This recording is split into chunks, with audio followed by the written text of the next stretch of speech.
this doesn't have to be a time pressure thing of you have to get it done by the end of the year, but treat it as like a challenge or as an opportunity to do something new and try something different. It's a really exciting time of year. It's all about like reinvigorating that sense of motivation, productivity to get stuff done in the last few weeks and the last couple months of 2023. There are 80 days left in 2023 as this video is being published. 80 days equates to 11.42 weeks, 1,920 hours, 115,200 minutes, 6,912,000 seconds. That both seems like a lot of time and also not a lot of time. The great thing about this time of year is that now is the perfect time to try something new because there is no New Year's resolution pressure. This is just a time where you can do whatever you want. So if something isn't working for you at the moment and you have goals that you're trying to achieve by the end of the year, now is the perfect time to switch it up, because you can really experiment, and if things don't work out, by the time January comes around, you can then alter what you've been doing now, use a new strategy. It's kind of an all-win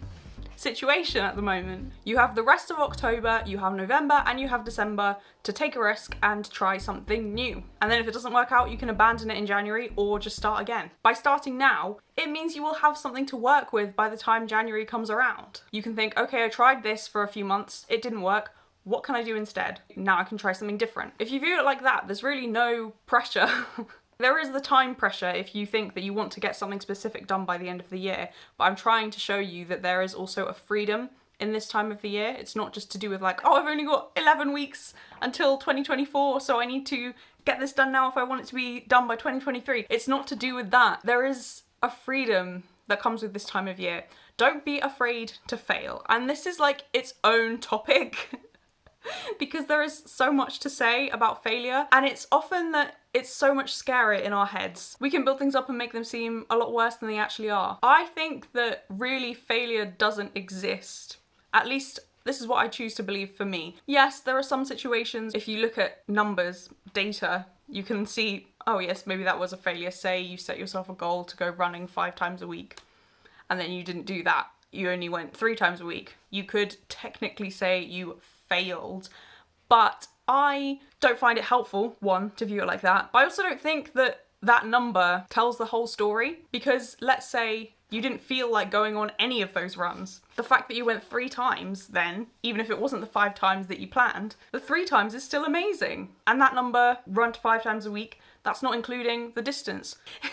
If you said, I'm gonna run 5 times a week, but you then only ran 3 times a week, but one of those runs was a marathon, do you know what I mean? It can be so easy to find a number, like you can manipulate statistics to make them say anything. And in the same way, I don't think that looking at a number like that will give you the whole story. So I don't think failure exists because it's not telling you the whole story, and more importantly, you're learning something through it. At the moment, I'm reading the book Period Power. I'm rereading it. I read it last year and it was just so good. And there was a really powerful quote in there, which everyone needs to hear about failure. Celebrate your courage, tenacity, and abilities, and keep track of what's worked well, even if a specific plan hasn't panned out as you wanted it to. I guarantee it's more painful to have nothing to show because you were intimidated and fearful than to have something to show which didn't work out but can be adjusted, developed, and learned from. This is basically what I'm saying here when I'm saying use this time now to develop some strategies, to try some things out. Maybe something's not working, so switch it up. That's going to be the next thing we're going to talk about.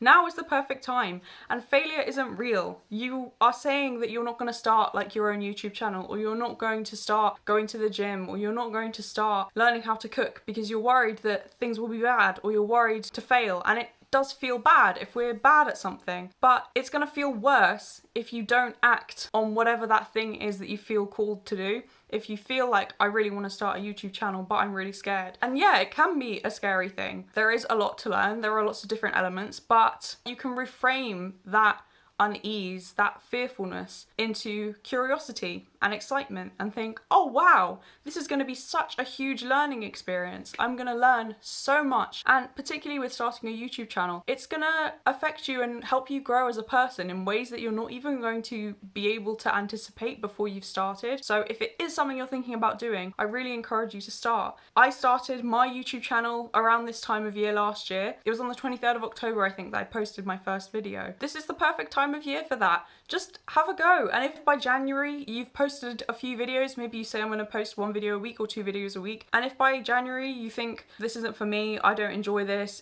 there's too many elements, it's not interesting, maybe there are parts that you thought you would enjoy, editing or creating thumbnails, actually turns out you don't, that's fine. You've got it out of your system now, you've tried it, you've realised, oh, I thought this would be something for me, but it's not. And then by January, you can start putting your energy into something else instead of having this dream in the back of your head or this idea in the back of your head of like, oh, but I want to try this, but I'm too scared. Now is the time to try. What do you have to lose? And it could then go the other way. You could actually really like making YouTube videos, and as I say, you can notice that it helps you grow as a person, and you will learn things that you didn't even expect. You will learn how to articulate yourself through speech, which is something that I've not been great at doing in the past. I've always preferred writing, but making a YouTube channel and doing videos like this where I'm sitting down and talking to you and hoping to help you, that's helped me get better at speaking to people. What is failure? You can reframe any experience. If you say to yourself, I want to get 100 subscribers by the end of the year, if you've just started your YouTube channel, and say you don't get that,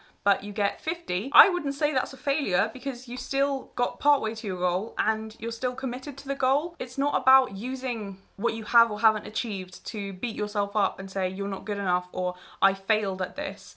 It's more about saying, look how strong I am, or look how much I've learnt through this experience, and I'm going to keep going. So look how resilient I am, or look how eager I am to learn. Look at the difference that I can make, the skills I can develop. The worst thing is to not do anything at all, because then you don't have anything to work with. At least if you start a channel and you make a few videos, if we're going to carry on with this YouTube example, you might think, oh, okay, no one is watching my videos, or I have really bad retention rate. You will get data from you taking action and posting the video, and you can think, I can use this to get better. It's not failure if only 10 people watch your video. It's not failure if your click-through rate is 0.7%, because you can learn something from that experience, and that is better than doing nothing, because the way you're going to get better and improve and stop failing when you post something is by working out what interests people, how to create an interesting video, how to keep your viewers' attention. There are lots of things, and I don't want to say this to overwhelm you or be like, there's so much to think about, but it's more that it's by doing something that you can then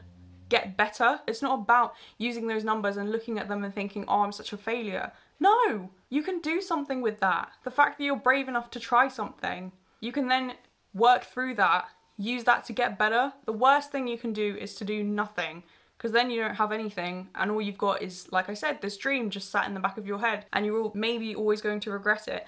And what I will say as well is, if you do decide to start a YouTube channel or to do whatever the thing is that you really want to do but you're putting it off, once you start, you're going to be learning so much. It's not going to be so scary because you're in it then. You're not looking at it from afar, you're like in the middle of it and like, oh, I can handle this, like I'm doing this. And you will wish that you started sooner. Try and save yourself that regret by starting now. It's the perfect time of year to start something new. Try it out, see if you like it. If you don't, ditch it in the new year. Another thing to remember if we're going to try and make the most of the rest of the year is to be ruthless. So look at your goals, see what's not working, be really firm and ruthless about it, and if it's not working, just be like, I give up on that one, or I'm going to do something radically different. I've got 11 weeks or 80 days, and we are going to try something different. Don't be too attached to what you've been trying to do already. Let stuff go if it's not working for you. Bin it and move on. I give you permission to give up or I give you permission to start over. I give you permission to abandon a goal altogether if it's not working for you. Not that you need my permission. This can be tied to the failure thing that we talked about. You can be like, oh, I said I was going to do this and I didn't.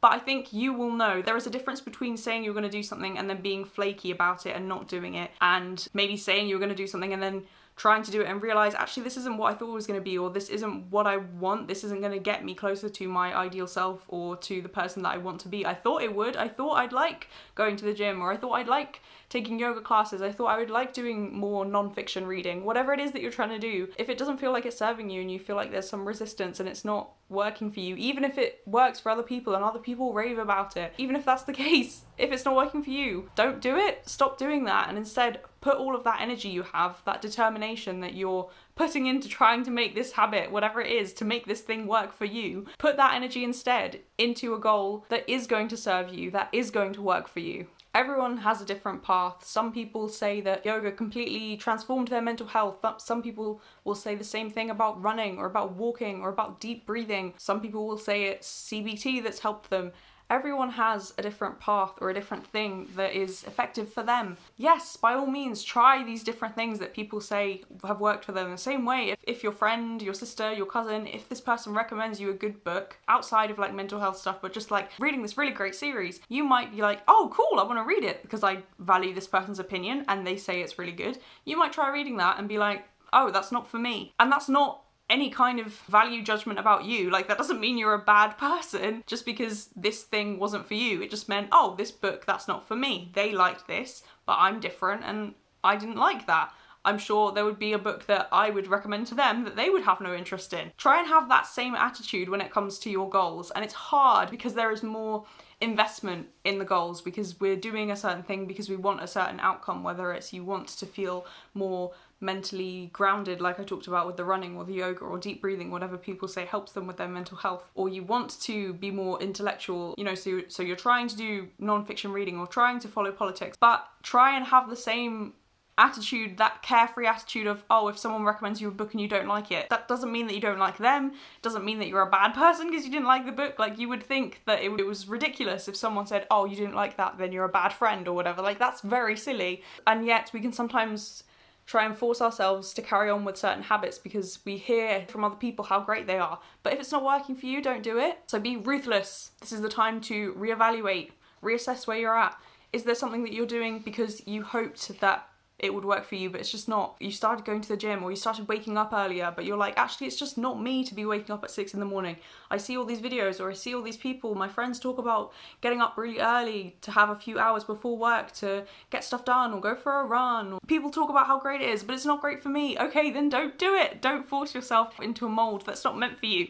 The next thing is to switch it up. So if you are thinking, I'm gonna ditch this goal of trying to wake up early because it's just not me and I'm tired of pretending it is, switch it up. And if there is a goal that you are thinking, no, this is me, I've not been doing great on it so far, but I want to stay committed to this thing, I think I could become a morning person, I could try a bit harder to make it a lot easier for myself to wake up earlier, maybe I need to set myself a bedtime instead of trying to focus on solely the fact that I need to wake up at 6 o'clock, maybe I need to start thinking about this at, 9 p.m.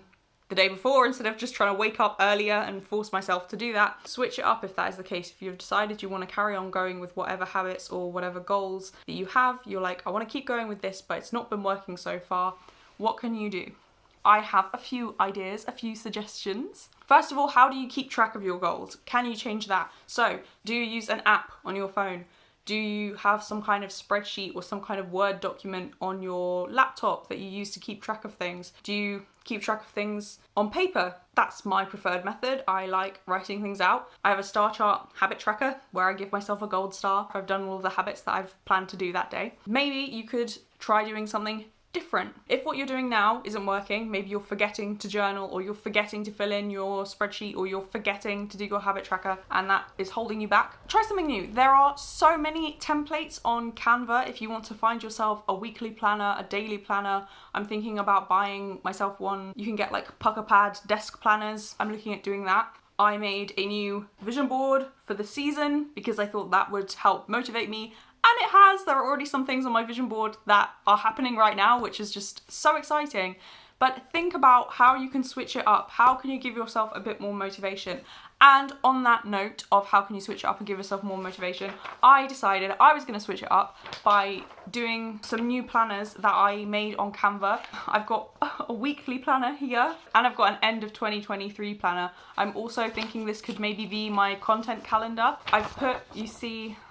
I've got affirmations because I think they can be a really powerful tool for going after our dream self. I had a job interview recently and before the interview I wrote out like a whole list of affirmations and part of me was like, this is really silly, why am I doing this? But another part of me was absorbing the things that I was writing, whether it's I am interesting or I can answer questions, I have a lot to share, or I am capable and I am able to do this job. So I put that at the top because I think affirmations is a good thing to start with. Then I put main goal. We're going to talk about, I think, how one thing that you can do is decide to focus on 2 primary goals, like 2 big goals for the rest of the year. That's why I've put main goal at the top because I thought you could be like, if your goal, for example, you want to focus on trying to run 5k by the end of the year, your main goal then would be running this week, and then you would schedule in your runs. There's a to-do list because I think this writing down a to-do list is better. At least I think it's more helpful for me to have it written down, and then I get more satisfaction crossing them off.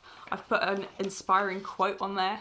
The secret to your future is hidden in your daily routine, because that is on my vision board for the year and that really inspires me. And then I've just got a notes section. So if you like the look of this cute weekly planner, I will leave a link to the Canva template. So I'm excited to be using that. I'm also excited to be using this end of 2023 planner that I made. Again, I designed it on Canva and the link will be in the description. But I did a similar thing, not on Canva, but I, for my dissertation last year, made a calendar of the next 6 months, because that's how long I have for my dissertation. When you have things written out like this, so I counted the rows, you've got a bit too many rows in terms of the year, but if you put this somewhere and put in the days, I didn't put in the days because I thought it would be easier for you to do that once you work out what you're doing. But once you do that, it's helpful to have a visual thing to look at that represents the rest of the year, if that makes sense. It really helps to focus your mind, which is one of the things that we're talking about in this video, about how to make the most of the rest of the year.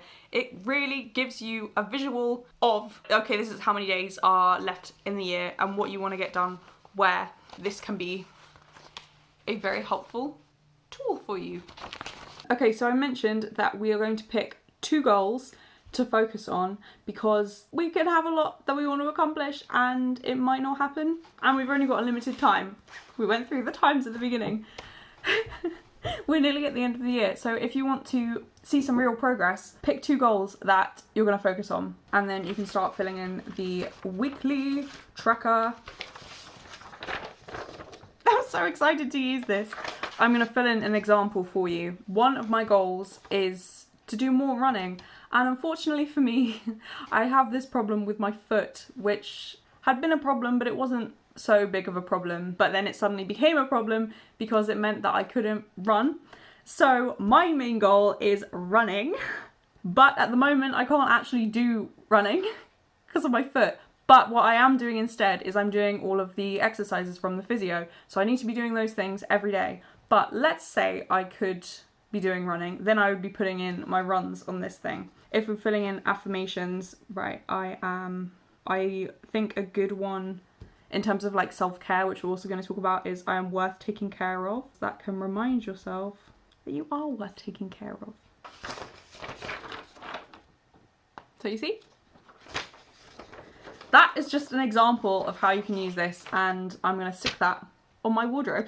But pick 2 goals that you're going to prioritize. So you probably have a lot of different things on the go. I am not a particularly busy person, although that is changing, but even I have lots of different things to focus on. So for example, you might have personal goals that might include you want to finish a particular book, or you want to watch a new film that's come out, or a new TV series. You might want to tidy your room, go through your wardrobe, sell things online, whether that's the clothes from going through your wardrobe, or you want to sell some books online. Anything personal development or self-care would also go under this personal category, personal umbrella. Journaling, if you want to wake up earlier, like we've talked about. There are lots of personal goals. You might have relationship goals in terms of keeping up with your friends and family, remembering to be kind, remembering to try and do something nice for someone else every day without them noticing, whether that's just doing the washing up, emptying the dishwasher for them. It doesn't have to be a noticeable thing.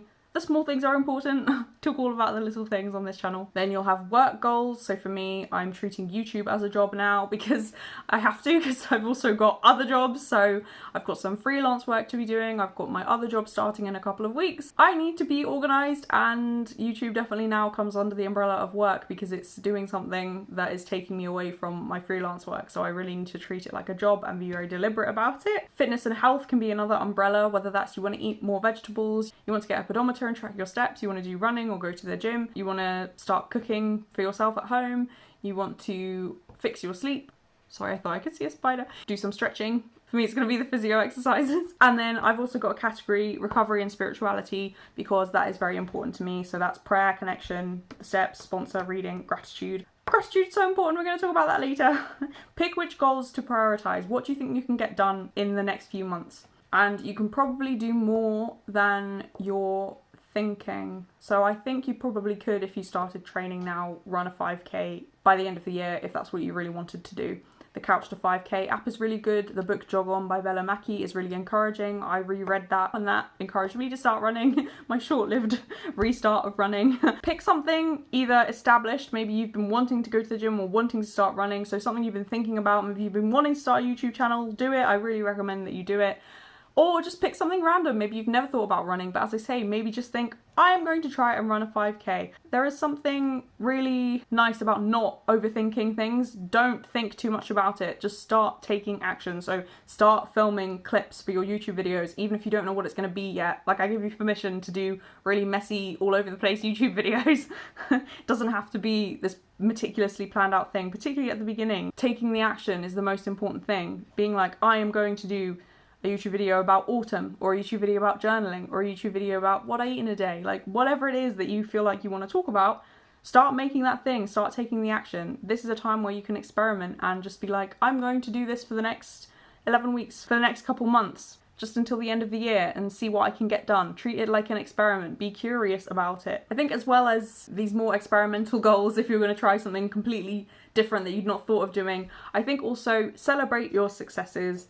Celebrate the small wins, particularly any maintenance goals. So we might be talking about you want to start running, or you want to start cooking, you want to get up earlier. Those are all great things to celebrate if you start taking action and doing them. Well done. But also just the small things can be really important to celebrate. I, for example, 2 years ago at this time of year was really struggling, and so the fact now that I can brush my teeth and wash my face and maybe make myself some nice food over the course of the day, maybe do some cooking, the fact that I can do anything, to be honest, is something to be grateful for. Something small like brushing my teeth, something that you could so easily dismiss and be like, who cares, like that's just a tiny habit. That to me is really something to be grateful for and celebrate myself and be like, well done. Not in a patronizing way, but just in a way of, you didn't used to care so much. Like I put down on the affirmations, I'm worth taking care of. The little things are important, and it's so easy to overlook them, or to overlook well-established habits like brushing your teeth, or say you go for a walk every morning, or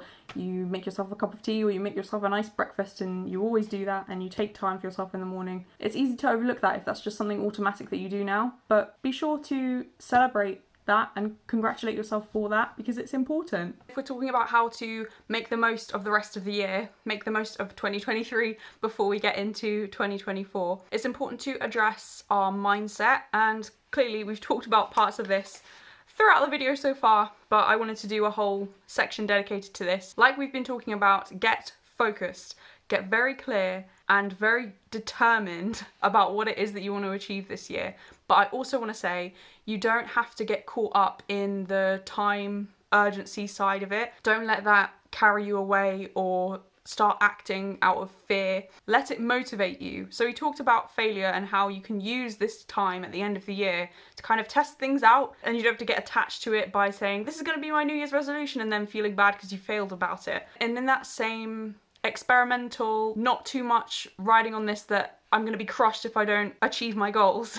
In that way, you can focus on the time element and be like, okay, I've got 80 days, like I said, or from whenever you're watching this video to the end of 2023, I have this much time till the end of the year. I'm going to try and get this thing done. But don't start acting from fear, from being like, oh my gosh, I'm running out of time, and getting that panicky feeling. I find it helpful because it motivates me and helps me focus my mind on what I do want to get done. But if it's starting to make you feel panicked, or there's an element of rushing, that's not going to be conducive to achieving what you want to achieve. So then you can ease up and take the pressure off. Take this, I need to do this by the end of 2023, take that pressure off and go at a pace that's right for you. I just thought that this would be a helpful stage to help reevaluate how things are going at this point in time, and maybe course correct or try something different, get some fresh motivation. So that's the kind of mindset we need to be approaching all of this from. It's not about using the time urgency to panic you, to spur you into action, but using it to help you get focused and determined. I do believe in divine timing, so yeah, you don't need to think about forcing anything. Everything will happen at the right pace for you, and what's supposed to happen for you will find you. But if you are feeling like you've been lagging on some goals, or you've lost motivation, this can just be a helpful time to refresh and get remotivated. So I would say do what you can and then let God take care of the rest. Or if you don't believe in God, than whatever your, I don't know, spiritual guidance system is. And if you don't have one of them, maybe you believe in like fate or the universe, karma, or any of these sorts of things ringing a bell. I find it helpful to have some kind of system of meaning in my life that's helping me to understand why certain things had to happen, or at least what I could learn from bad situations. It's not to say like this, you had to go through this horrible thing in order to learn this lesson. It's more that I can take something good out of this bad thing if I believe that there is some sort of meaning or some sort of moral compass to the universe, if that makes sense. One way I've heard this described, which is a really helpful analogy if we're thinking about the right timing and about going after the things you want, doing what you can, but not forcing it, not rushing, and not trying to do more than you can, like not trying to control the situation. One thing that helps me is think of a really trusted friend or a really trusted family member. This person has never let you down, or if they have let you down, they have a good reason, like, oh, I'm so sorry, I was late, this thing happened. But in general, this is the kind of person that if they say, hey, on Saturday morning, I will pick you up at 10 in the morning and we're going to go for a nice walk and a drive and go out for lunch somewhere. And if that person says that, you know they're going to be there at 10 o'clock and you don't have to stress about it. You don't have to doubt it.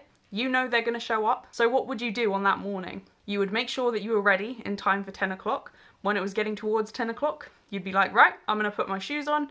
I'm going to go stand by the front door, or I'm going to stand outside the front door. So you've got your house keys in your hand. You've got your coat on. You've got your walking boots on to go for a nice walk. You've got everything you need in your bag to take with you so that you can have a nice walk and then go for a nice lunch afterwards. You are doing everything you can in that situation to be ready at 10 o'clock for when your friend shows up. And then this person will show up and you will go for a lovely walk and a nice lunch. You are not stood there. If this is a trusted friend and you know they're not going to let you down, you are not stood by the front door thinking, oh my gosh, but what if they're not here? What if they forgot? What if they aren't going to show up? What if they actually don't care? What if they were joking? What if this happened? What if this? You're not going to be standing there thinking that because you trust this person and you know they're going to show up. You don't stress. You don't worry, you don't and ah and question. You take the action you can, and then you trust that your friend will take care of their side. The same is true of God.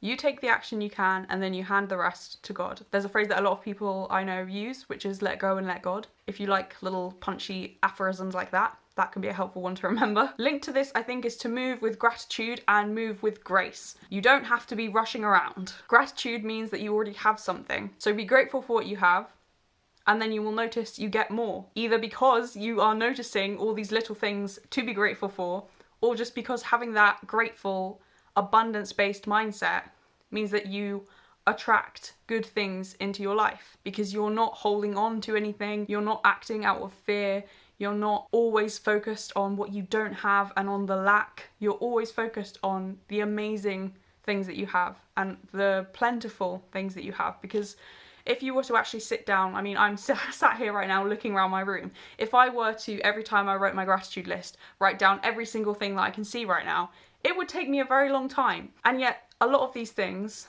whether it's a painting or a particular plant, my wicker rubbish bin, my plant stand, any of these things I could take for granted. But gratitude means you're focused on all of these little things that you could take for granted, and it's going to give you a more abundance-based mindset. And with that mindset, you're not going to then want to rush around. You are going to just be focused on what can I do by the end of 2023? What can I do today to move closer to those goals, those things that I want to achieve? You're not going to be in that lack and rushing around because you're always going to be grounded in gratitude. This is why I think doing a daily gratitude list is so helpful, because it will create this foundation of gratitude, which is pretty unshakable. I am now able to handle things in a much different way than I used to. And I really do think it's because I do a daily gratitude list and I have this practice of gratitude and of focusing on the good things in any situation. I'm able to have more perspective. I'm doing some freelance blog editing, and there was something this morning which I could easily have got sucked into and been like, oh my gosh, I've ruined this, or I've done this wrong, like there's a big problem here, I need to sort this out. But I didn't. I just was like, this is bad, but I can fix it. And if it is really bad and it can't be fixed, zooming out, it doesn't matter that much. Yes, it is bad, but I can do something about it. But otherwise, it doesn't really matter. I don't have to get caught up in the panic of it. And I really do attribute that shift in my mindset to the fact that I am rooted in gratitude. So if you can do the same, if you can just start doing a daily gratitude list in your head or write one out, it's going to make a really big difference and it will help you achieve your goals. And it doesn't sound like it where it won't feel like it, but it really has a powerful cumulative effect. Other things in terms of mindset, I think it's important to work out what specifically motivates you. And you may already know this and have made your goals around that, which good for you. So you might have like a playlist that you know will give you some energy or that will help you focus. You might have found that if you spend more time with certain people in your life, then you feel more uplifted or energized, or you feel really loved and taken care of. So you try and spend as much time with those people as possible because they really uplift you. Maybe you have some kind of fitness goal and you've realized that going to a class at the gym or going to a yoga class, that really helps you. It helps you to be around other people. Maybe it helps to go for a run with a friend. Maybe you've noticed that having a tidy space helps you focus more on your goals. Maybe getting up earlier might help you. Basically, when you know yourself, it's a lot easier to then improve yourself and achieve the goals that you've set yourself, because you know how to get the most result with not the least effort necessarily, but you know how to not make things difficult for yourself. You're like, if I can help myself feel more motivated by putting on this playlist every morning for 10 minutes of these songs that inspire me or lift me up or are really energetic, or maybe they're really soulful and reflective and they help ground me in some spiritual moment in the morning. If you know yourself and know what you need and know what's going to help you feel good about achieving your goals, that's going to help you a lot. I mentioned getting up earlier. If this is something that you want to do, I have been doing this the last few weeks and I found it really helpful in terms of feeling more productive. The key to this is to set yourself a bedtime. Don't focus on, I need to get up at 6 o'clock. Instead, focus on, I need to go to bed at 10. Or I need to go to bed at 10:30. It will really change the way you approach things, because you're not going to be so panicked about, oh, I need to wake up by this time. You're just going to be like, by the time it gets to 9 o'clock, I need to start getting ready for bed so that I can be asleep by 10 o'clock. And it's not going to be a big deal. And it will clearly take some getting used to, like any new habit does. But I've found the adjustment really easy. Like, yeah, it'll be really difficult if I'm getting up at 6 o'clock and I've gone to bed at midnight, because that's 6 hours sleep, and I know for me I need more than that. But if I'm adjusting for the fact that I'm waking up earlier by going to bed earlier, there's really not that much of a problem. And I think another practical tip, which you may have been doing already, I kind of go in and out with this, is to make to-do lists either on your phone or write them out. To be honest, I do either. Just depending on how I feel. Sometimes it's more satisfying to write it out by hand and then like cross it out and be like, yes, I've done that, as opposed to just, you know, tapping the checkbox on my phone being like, done that one. So up to you, to-do lists. It's all about like reinvigorating that sense of motivation, productivity to get stuff done and achieve these things in the last few weeks and the last couple months of 2023. I hope I've inspired you to revamp your goals, maybe try something new for the last few weeks of this year. You have the time, and if you set your mind to it, you'll be surprised at how much you can achieve. And this doesn't have to be a time pressure thing of you have to get it done by the end of the year, but treat it as like a challenge or as an opportunity to do something new and try something different. It's a really exciting time of year. I hope this video has given you lots of ideas. As I said, the Canva templates for the planners, the weekly planner and the rest of the year, end of the year 2023 planner, the links will be in the description. They're completely free. I designed them for this video because I thought it could be something that could really help you, as I'm going to be using them as well. I will also leave my Dream Self Diaries playlist on the screen if you want to check that out, because Dream Self Diaries is a series I'm doing on my channel all about helping you develop healthy habits and leveling up your mindset so that you can embody your dream self today. Maybe those planners can help you embody your dream self today, or maybe starting a YouTube channel, going after that dream that you've had and you've not taken action on yet this year. Maybe that can be something that can help you embody your dream self today and move you closer to your ideal version of yourself. You never know.